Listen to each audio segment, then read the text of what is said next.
നിങ്ങൾ താജ്മഹൽ കാണാൻ പോയിട്ടുണ്ടെങ്കിൽ അതിനു മുകളിലുള്ള ആകാശത്തേക്ക് നോക്കി നിങ്ങൾ എപ്പോഴെങ്കിലും വിചിത്രമായ എന്തെങ്കിലും ഒന്ന് ശ്രദ്ധിച്ചിട്ടുണ്ടോ? ലോകത്തിലെ ഏറ്റവും പ്രശസ്തമായ സ്മാരകങ്ങളിലൊന്ന്, എല്ലാ വർഷവും ദശലക്ഷക്കണക്കിന് ആളുകൾ സന്ദർശിക്കുന്ന ഇടം.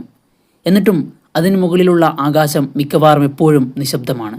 അതായത് വാണിജ്യ വിമാനങ്ങൾ അതിനു കുറുകെ സഞ്ചരിക്കുന്നില്ല, മേഘങ്ങൾക്കിടയിലൂടെ പറക്കുന്ന പാതകളില്ല. ഇത് വെറും യാദൃച്ഛികതയാണോ? അതോ മുകളിൽ നിന്ന് ഈ സ്മാരകത്തെ സംരക്ഷിക്കുന്ന ഒരു മറഞ്ഞിരിക്കുന്ന നിയമമുണ്ടോ?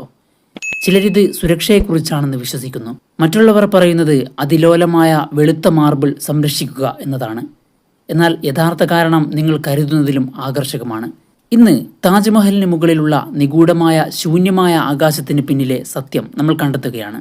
ഭൂമിയിലെ എല്ലാ സ്ഥലങ്ങളും വിമാനങ്ങൾക്ക് കടന്നു പോകാൻ സ്വതന്ത്രമായി കഴിയാത്തത് എന്തുകൊണ്ടായിരിക്കും? ഈ ചാനലിൻ്റെ എല്ലാ പ്രിയപ്പെട്ട പ്രേക്ഷകർക്കും പുതിയൊരു വീഡിയോയിലേക്ക് സ്വാഗതം.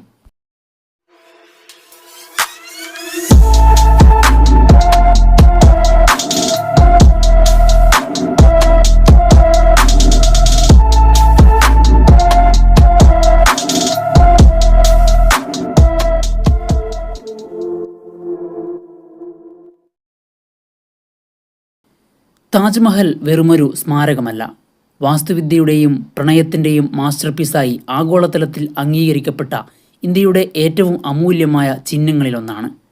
17-ാം നൂറ്റാണ്ടിൽ മുഗൾ ചക്രവർത്തി ഷാജഹാൻ നിർമ്മിച്ച ഈ മാർബിൾ അത്ഭുതം നൂറ്റാണ്ടുകളായി നിലനിൽക്കുന്നു. എന്നാൽ ഇന്ന് അതിൻ്റെ ഏറ്റവും വലിയ ശത്രു അതിൻ്റെ കാലപ്പഴക്കമല്ല. അത് നശിക്കാനിടയുണ്ടെങ്കിൽ അതിനൊരു കാരണമേ ഉള്ളൂ. അത് മനുഷ്യൻ്റെ പ്രവർത്തനങ്ങൾ മൂലമുണ്ടാകുന്ന നാശമാണ്. താജ്മഹലിന് മുകളിലൂടെ വിമാനങ്ങൾ പറക്കാതിരിക്കുന്നതിൻ്റെ പ്രധാന കാരണങ്ങളിലൊന്ന് സുരക്ഷയാണ്. 20-ാം നൂറ്റാണ്ടിൻ്റെ അവസാനത്തിലും 21-ാം നൂറ്റാണ്ടിൻ്റെ തുടക്കത്തിലും ആഗോള വ്യോമയാന ഭീഷണികൾ വർദ്ധിച്ചതിന് ശേഷം ലോകമെമ്പാടുമുള്ള സെൻസിറ്റീവ് ലാൻഡ്മാർക്കുകൾക്ക് കൂടുതൽ കർശനമായ സംരക്ഷണം ലഭിച്ചു.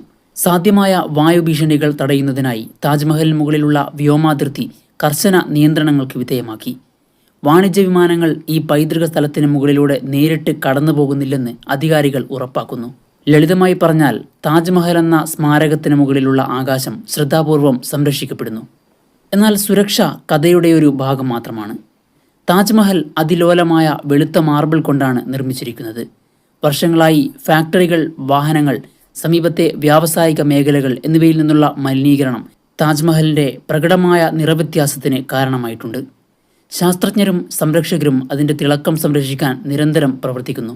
ചെറിയ വൈബ്രേഷനുകൾ പോലും ഇത്തരം പുരാതന കെട്ടിടങ്ങളെ ബാധിച്ചേക്കാം. വിമാനങ്ങൾ ഉയർന്ന ഉയരത്തിൽ പറക്കുന്നുണ്ടെങ്കിലും ആവർത്തിച്ചുള്ള വ്യോമഗതാഗതം പരിസ്ഥിതി സമ്മർദ്ദത്തിനും വായുമലിനീകരണത്തിനും ശബ്ദ അസ്വസ്ഥതയ്ക്കും കാരണമാകും. ആയിരക്കണക്കിന് വിനോദസഞ്ചാരികൾ താജ്മഹലിൻ്റെ മുറ്റത്ത് നിൽക്കുന്നത് സങ്കല്പിക്കുക. അവിടെയുള്ള നീണ്ട ജലപാത പോലും ആ സ്മാരകത്തിൻ്റെ ശാന്തതയെ പ്രകടമാക്കും.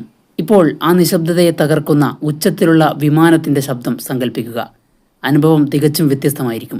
അതിനാൽ സ്മാരകം സംരക്ഷിക്കുന്നത് അപകടങ്ങൾ തടയുക മാത്രമല്ല, അതൊരു അന്തരീക്ഷം സംരക്ഷിക്കുക കൂടിയാണ്.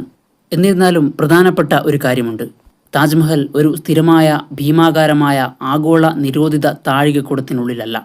വളരെ ഉയർന്ന ഉയരത്തിലുള്ള വിമാനങ്ങൾക്ക് നിയന്ത്രിത റൂട്ടുകളിലൂടെ ചുറ്റുമുള്ള വ്യോമാതിർത്തിയിലൂടെ കടന്നു പോകാം. താഴ്ന്ന ഉയരത്തിലുള്ളതോ നേരിട്ടുള്ള ഓവർഹെഡ് ഫ്ലൈറ്റ് പാതകളോ ആണ് നിയന്ത്രിക്കുന്നത്. അനാവശ്യമായ ശല്യം ഒഴിവാക്കാൻ വ്യോമയാന അധികാരികൾ ശ്രദ്ധാപൂർവം റൂട്ടുകൾ രൂപകൽപ്പന ചെയ്യുന്നു. ആഗോളതലത്തിൽ പ്രധാനപ്പെട്ട പല ലാൻഡ്മാർക്കുകൾക്കും സമാനമായ വ്യോമാതിർത്തി നിയന്ത്രണങ്ങൾ ലഭിക്കുന്നുണ്ട്. ആകാശത്തിലെ ഒരു നിശബ്ദ കവചമാണിത്. മിക്ക വിനോദസഞ്ചാരികളും ഒരിക്കലും ശ്രദ്ധിക്കാത്ത ഒന്ന്. അടുത്ത തവണ തെളിഞ്ഞ നീലാകാശത്തിനെതിരെ താജ്മഹലിൻ്റെ ഒരു ഫോട്ടോ നിങ്ങൾ കാണുമ്പോൾ അതിനു മുകളിലുള്ള ശൂന്യത മനഃപൂർവ്വമാണെന്ന് ഓർമ്മിക്കുക. അത് സുരക്ഷ, സംരക്ഷണം, ചരിത്രത്തോടുള്ള ബഹുമാനം എന്നിവയെ പ്രതിനിധീകരിക്കുന്നു.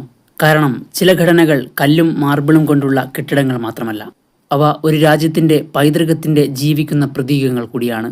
ചിലപ്പോൾ ചരിത്രം സംരക്ഷിക്കുക എന്നാൽ അതിനു മുകളിലുള്ള ആകാശത്തെ പോലും സംരക്ഷിക്കുക എന്നാണ് അർത്ഥമാക്കുന്നത്. വീഡിയോയെക്കുറിച്ചുള്ള നിങ്ങളുടെ അഭിപ്രായങ്ങൾ മടിക്കാതെ കമൻറ്റ് ബോക്സിൽ എഴുതണം. കൂടാതെ നിങ്ങളുടെ പ്രിയപ്പെട്ടവർക്ക് ഈ വീഡിയോ ഷെയർ ചെയ്യാനും ശ്രമിക്കുക. മറ്റൊരു വീഡിയോയിൽ വീണ്ടും കാണാം. Thank you.